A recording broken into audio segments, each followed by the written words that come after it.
too. Yeah, especially with the front that's been coming through, that we've been seeing drier air filter in behind the front as it's also started to make its way in. And we don't have any rainfall with this. All that moisture will continue to push down, which is why we saw yesterday very humid conditions, but again, very dry still out there.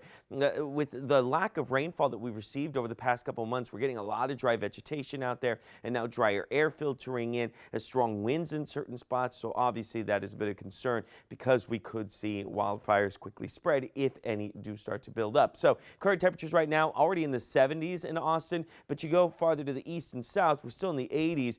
Look at some of the other temperatures here, 70 degrees barely at Mason, where they barely broke out of the 60s. And even as we look at your temperature change over the past 24 hours, you've been seeing who's the most affected. Llano down almost 10 degrees from this exact time just 24 hours ago. Bastrop, no change, but you're starting to see some of the other changes like in San Marcos, Lockhart, LaGrange.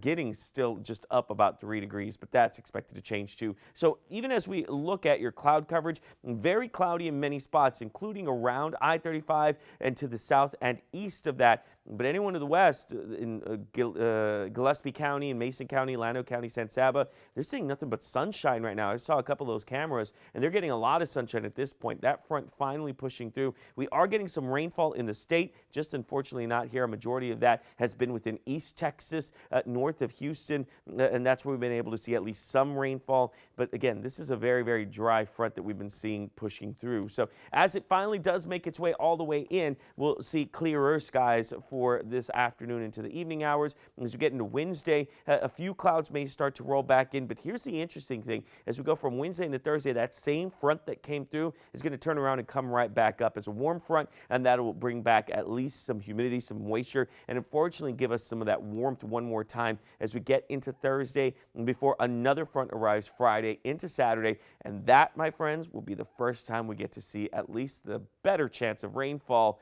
And in fact, it's looking pretty confident now that we'll get some rainfall overall. So highs for tomorrow, 87 degrees in Austin, 87 in Marble Falls, 86 in Mason, 87 in San Marcos. If you're within the eastern counties, about 85 to 89 degrees. But the amount of rainfall that we could receive from that second front is what gets us most excited, because we could see over 2 inches of rainfall in many spots. This is what it looks like as that second front starts to come through. This will be on Friday.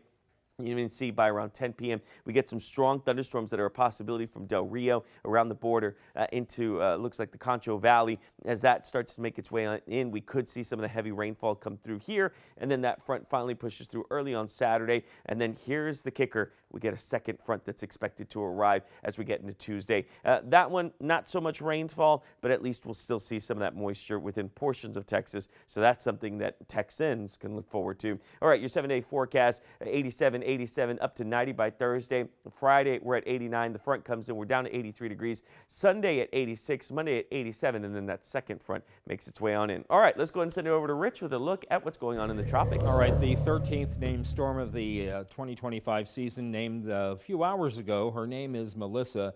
She's about 300 miles south of Port-au-Prince, Haiti, moving to the west right now at 14. Winds are at 50 miles per hour. A very slow-moving system takes a turn to the northwest, then the north, and then heads towards the western portion of Hispaniola, at least for now. Tomorrow and Thursday, winds up to 70 miles per hour. Same thing for Friday.